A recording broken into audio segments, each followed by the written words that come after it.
Doris and Janet were more than just friends. They were sisters in every way but blood. Growing up in the lively streets of Enugu, they were inseparable. From the moment they met in nursery school, a bond was formed that carried them through childhood, adolescence, and into adulthood. They spent long hours together, playing in the sun, whispering secrets under mango trees, and plotting how they would one day conquer the world. They attended the same primary school, where their friendship grew even deeper. Doris was the livelier of the two, confident, outgoing, and always the center of attention. Janet, on the other hand, was quieter and more observant. Together, they were unstoppable. As they grew older, their bond only became stronger. In secondary school, they were known as the dynamic duo. Doris excelled in academics and athletics, while Janet shone in her own quiet way, always meticulous with her studies and determined to make something of herself. They balanced each other out perfectly. In class, Doris and Janet often sat together, sharing textbooks and notes, quizzing each other before tests. Doris was the more vocal of the two. She loved raising her hand to answer questions, and her natural confidence made her a favorite of all teachers. Janet, on the other hand, was a more reserved, preferring to work behind the scene kind of person.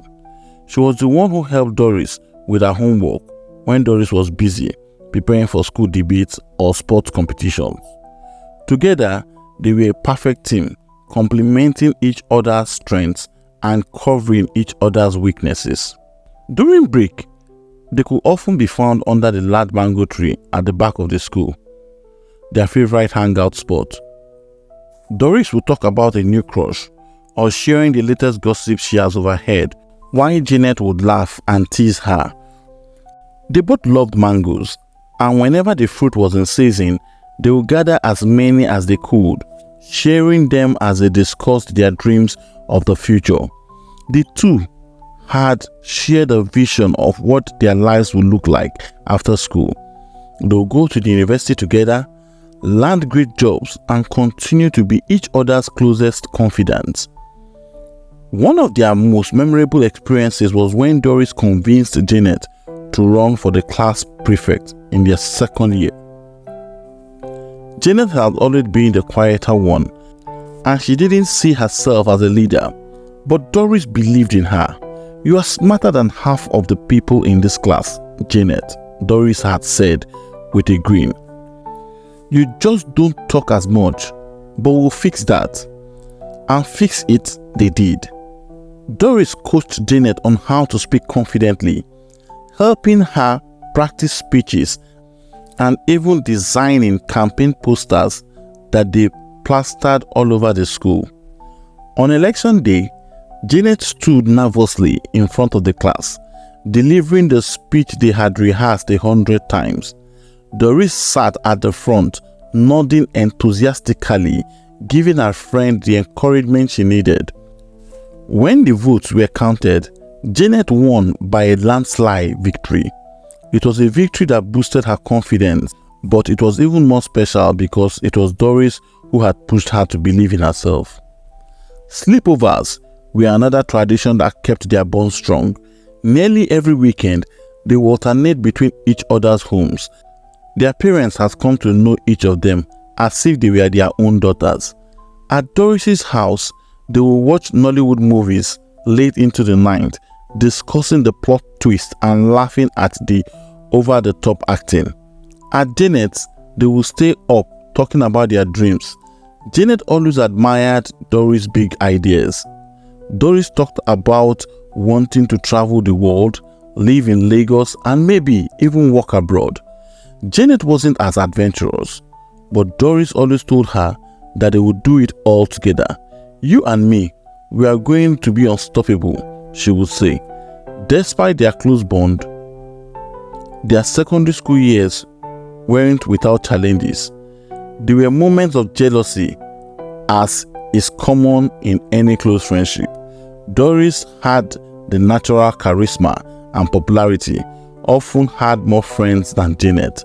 Sometimes, Janet felt like she was living in Doris's shadow, especially when boys paid more attention to Doris and when teachers praised her for her leadership skills. But Doris never let Janet feel left out for long. She would always make sure to include her, reminding her that their friendship was what mattered most. They both believed that no matter what happened in life, they will always be there for each other. When they graduated from secondary school, Doris and Janet promised that nothing will ever come between them. They exchanged heartfelt letters, vowing to remain as close as ever, even as they prepared to take on the next chapter of their lives. The university and the world beyond awaited them, but they were certain of one thing, that they would face it together. Those years spent side by side in school, hallways, sharing dreams under the mango tree, and supporting each other through victories and setbacks had cemented their bond. Even when it was time to choose a university, they stuck together. Doris pursued a degree in business administration, and Janet went into accounting. They worked hard, studied together, and supported each other through sleepless nights of exams and the stress of the final year. After graduation, life began to take its course. Doris quickly landed a job at a prestigious bank, and her career skyrocketed almost immediately. She was promoted within the first year and became a rising star in the corporate world. Janet, though happy for her friend, found herself moving at a slower pace. She got a job at an accounting firm, but unlike Doris, her climb up the ladder wasn't as fast. Despite this, she never let her feelings show. Whenever Doris called to share her success, Janet would smile and congratulate her, pushing aside the nagging thoughts of inadequacy that crept into her mind.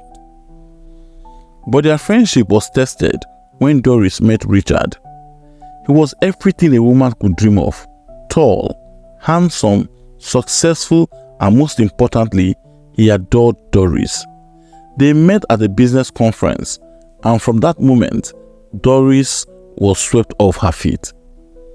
Richard courted her in a way Janet had never seen before: lavish dinners, surprise gifts, and weekend getaways to exotic locations. Doris was head over heels in love.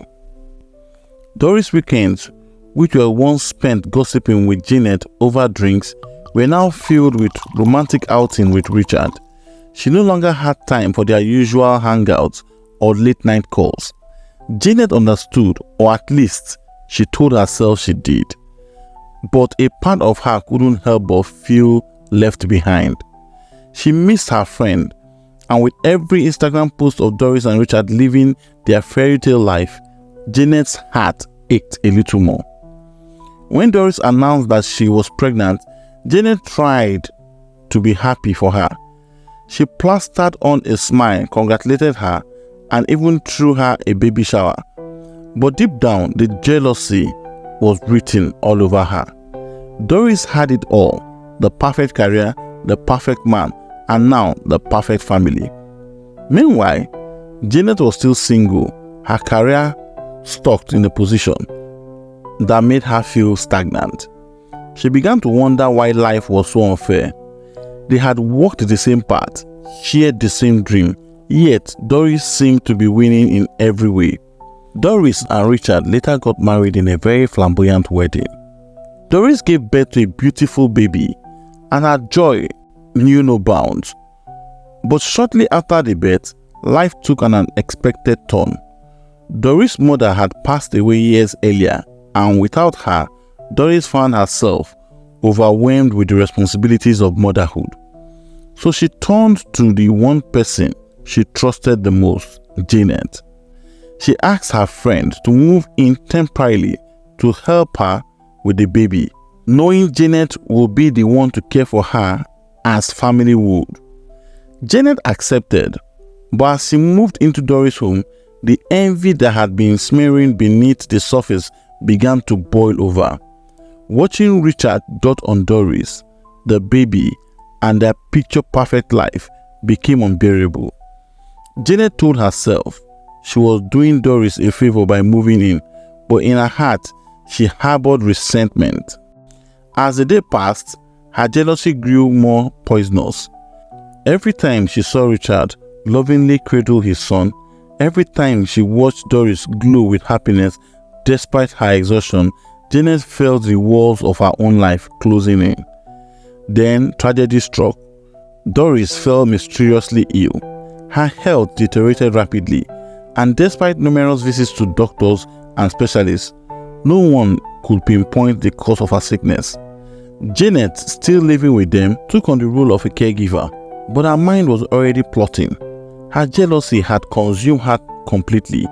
She began to see Doris not as a friend, but as an obstacle to the life she believed she deserved.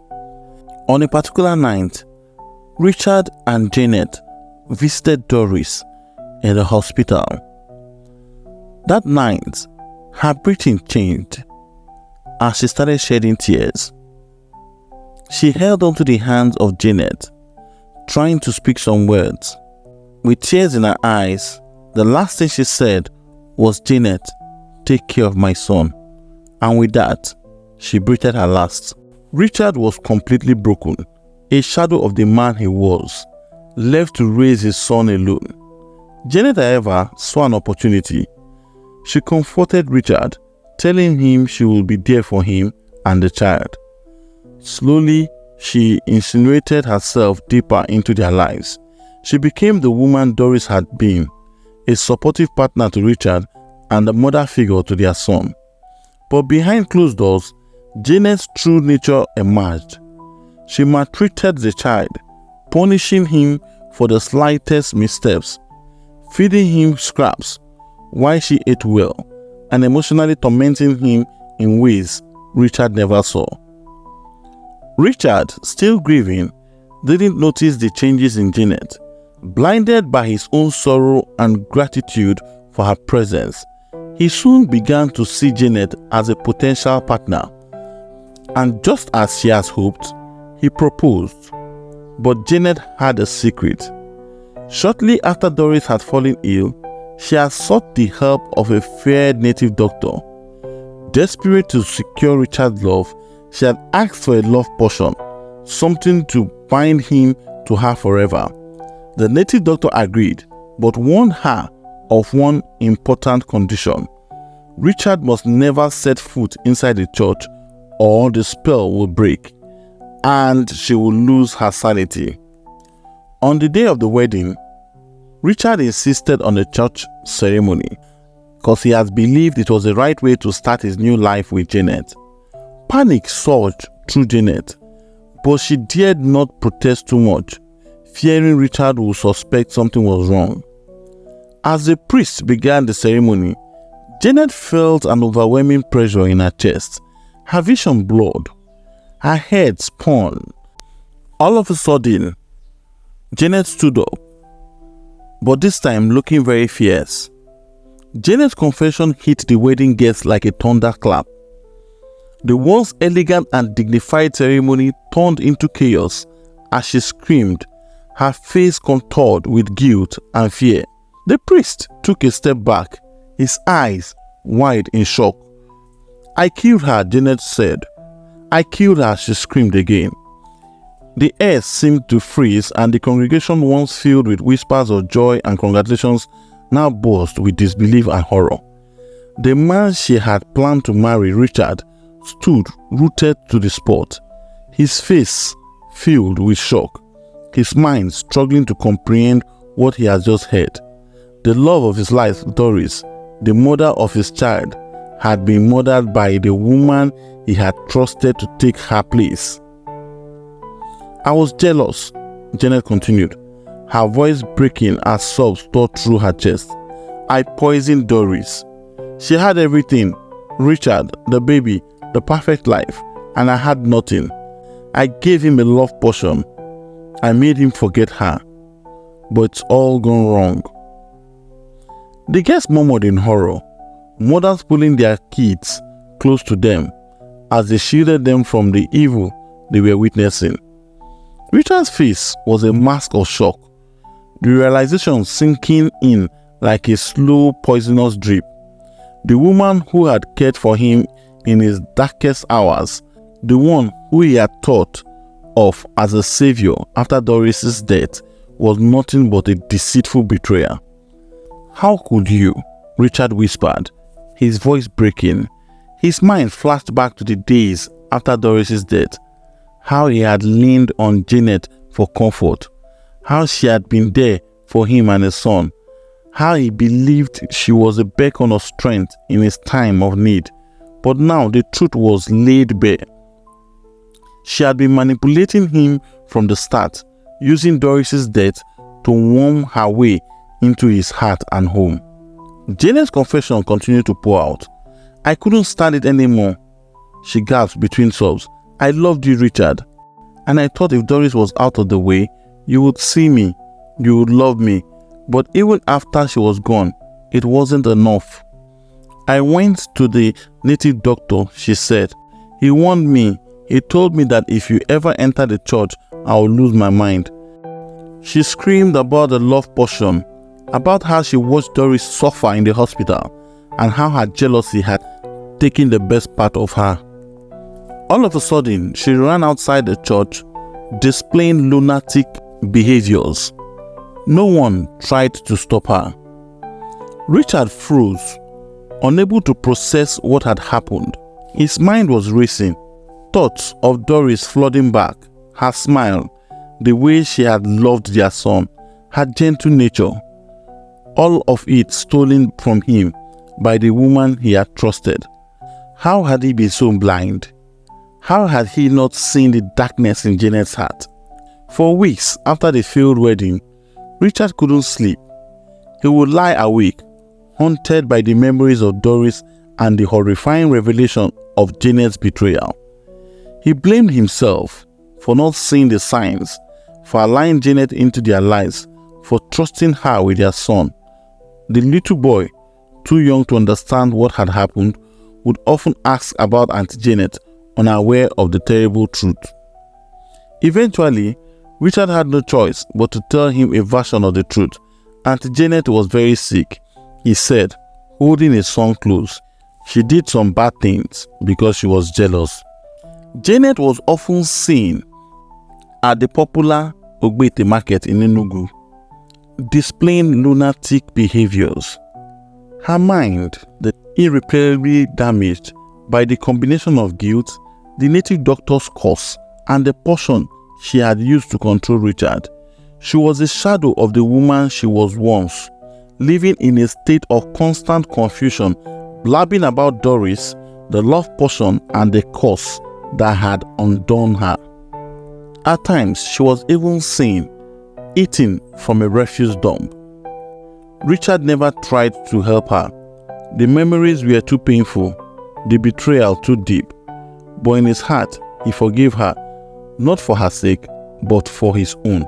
He knew that living with bitterness would only trap him in the past, and he needed to find peace, not just for himself, but for his son. Years later, Richard stood at Doris's grave, their son by his side, to pay honor to a woman he loved wholeheartedly, the mother of his son. "I will always love you, Doris," he said, as he dropped the bouquet of fresh flowers.